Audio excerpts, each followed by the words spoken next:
इस बीच एक और बड़ी खबर दर्शकों को बताते हैं। दिल्ली में कल दोपहर 12 बजे शपथ ग्रहण समारोह आप जानते हैं। अच्छा, अरविंद केजरीवाल और आतिशी दोनों को इस शपथ ग्रहण में शामिल होने के लिए न्योता भेजा गया है।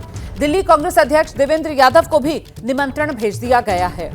सीधे आपको लेकर चलेंगे, हमारे साथ हमारी सहयोगी मनोज्ञा लोहेवाल इस वक्त मौजूद हैं और जरा जानते हैं मनोज्ञा लोहेवाल से। मनोज्ञा, ये न्योता भेजने का सिलसिला शुरू हो गया है?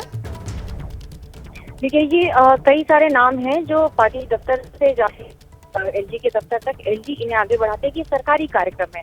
सरकारी कार्यक्रम के तहत जितने भी इनविटेशन जाएंगे वो एलजी के दफ्तर से जाएंगे और इन्हें सरकारी कार्यक्रम में ही इनविटेशन बतौर पूर्व मुख्यमंत्री आतिशी को और अरविंद केजरीवाल को बतौर पूर्व मुख्यमंत्री ये न्योता भेजा जा रहा है। देवेंद्र यादव को भी निमंत्रण भेजा गया है, ये भी खबर सामने आई है। जी बिल्कुल, दिल्ली में अधिकतर राजनीतिक दलों को भेजा जा रहा है। ये संज्ञान में लिया जा रहा है कि जो हैं यहाँ पर उनको भी भेजा जाए, ऐसे में उनको भी भेजे जाने की संभावना है। बहुत शुक्रिया आपका मनोज्ञा इस तमाम जानकारी के लिए। हम सीधे आपको लेकर चलेंगे, हमारे सभी सहयोगी इस वक्त हमारे साथ बने हुए हैं। नीरज पांडे का रुख कर लेते हैं और जरा नीरज से जानते हैं। नीरज, पार्लियामेंट्री बोर्ड की बैठक और उसमें पर्यवेक्षकों के नाम पर मोहर, इसको लेकर क्या अपडेट मिल रहा है? देखिए, मैं प्रधानमंत्री आवास पर ही हूँ। प्रधानमंत्री आवास पर चूंकि सुबह 10:30 बजे सभी कैबिनेट मंत्री पहुंचे थे और कैबिनेट की बैठक होनी थी और उसके बाद 11:30 बजे हमें जो बताया गया था, जानकारी मिली थी कि 11:30 बजे से संसदीय बोर्ड की बैठक शुरू हुई। लेकिन चूंकि अभी कोई और कैबिनेट मंत्री बाहर निकला नहीं है तो हम यही मान के चल रहे हैं कि कैबिनेट की बैठक अभी समाप्त नहीं हुई है। ये भी हो सकता है कि कैबिनेट की बैठक समाप्त हो गई हो और कैबिनेट मंत्रियों को अलग से एक रूम में बैठा दिया गया हो और संसदीय बोर्ड की बैठक अलग से हो रही हो, ये संभव है। लेकिन चूंकि जब तक कैबिनेट मंत्री बाहर निकलेंगे नहीं, ये कहा नहीं जा सकता कि क्या हो रहा है अंदर। चूंकि प्रधानमंत्री आवास है, प्रधानमंत्री आवास में चीज़ें चल रही हैं, सभी कैबिनेट मंत्री अंदर हैं। अभी सभी कैबिनेट मंत्रियों की आप देखें तो लाइन से गाड़ियां यहाँ पर खड़ी हैं प्रधानमंत्री आवास के ठीक बाहर। ये सिक्योरिटी व्हीकल्स हैं जो बाहर खड़े हैं, अंदर उनके वाहन खड़े हैं, जो मंत्री सब हैं।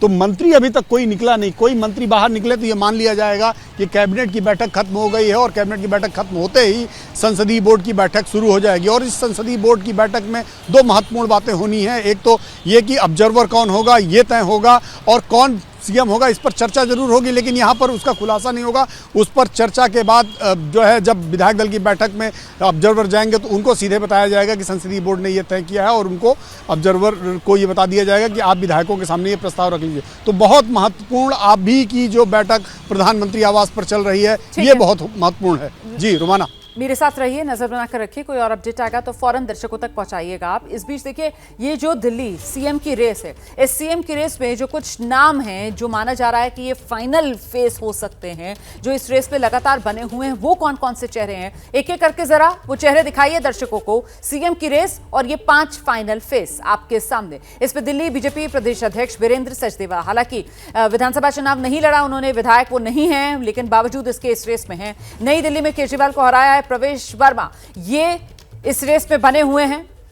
रोहिणी से लगातार तीसरी बार विधायक चुने गए विजेंद्र गुप्ता, वैश्य समुदाय से आते हैं, बीजेपी के पुराने नेता हैं, आरएसएस से भी इनका जुड़ाव। और रेखा गुप्ता, महिला चेहरा के तौर पर रेखा गुप्ता को एक जबरदस्त एडवांटेज है और वैश्य समुदाय से रेखा गुप्ता भी आती हैं, बीजेपी की डेडिकेटेड कार्यकर्ता हैं, छात्र राजनीति से बीजेपी से जुड़ी रही हैं। जितेंद्र महाजन, इनका नाम जो है वो भी चल रहा है, आरएसएस से लंबे समय से ये जुड़े रहे हैं और यही इन्हें सबसे बड़ा एडवांटेज या इस रेस में लगातार बनाए हुए है। सीधे आपको लेकर चलेंगे, हमारे साथ हमारे तमाम सहयोगी बने हुए हैं। बलराम पांडे का रुख करते हैं। बलराम, ये 5 चेहरे जिनका अभी हमने जिक्र किया, यही मेन कंटेंडर्स माने जा रहे हैं?